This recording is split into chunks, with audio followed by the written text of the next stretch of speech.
Edhe pa tjetër që unë e them gjithmonë, nahari që është sot është bëjë gjithmonë prej fjallëve të prindërve të saj. Do të thotë fjallë të nanit edhe të babit që nuk mi kanë kursy asnjëherë, unë jam bërë kjo që jam sot edhe shpresoj se ëndrrën time më të madhe një që e kam është vetëm që t'i bëj ata krenare dhe me të vërtetë t'i shoh se ata janë të lumtur për mua. Diçka që unë e kam vritë edhe në përurimin e librit tim që e kam pas me 18 prill që e kam pas në shkollën time, edhe momentin kur isha gjatë fjalimit, edhe thjesht përballë kisha shoqërinë, stafin e shkollës, po dhe familjen, edhe në kryetërisht që qëndronin prindrit e mi, edhe me një moment thjesht ngela dhe thash okej, në herë deri dikon ja dole. Pas një herë nuk e mendoj atë pjesën që kam bëm jashtë dhe tani të ndalja. Më shpeshherë e kam edhe si shaka me thonë kështu, sidomos me nanin, po edhe me babin që këta asnjëherë nuk më kanë thënë se jemi krenar për ty. Edhe arsyeja sepse nuk ma kanë thonë, unë e them gjithmonë që është arsye shumë pozitive, sepse kam frikë se mos më rritet mendja dhe s'topoj këtu ku jam.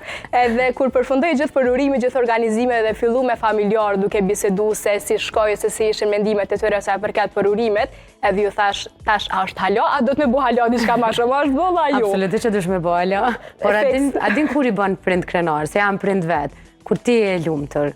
Kur ata e shohin si dhe të lumturinë e të përmbushjen tënde, se ti përmbushesh prej këtyne, ata janë krenar. Nëse ata nuk ta shohin këtë shkelqim, ata patjetër, kështu që ti dush me punu me bë veten krenar dhe indirekt dhe direkt i bën prindrit krenar. Shumë e vërtetë.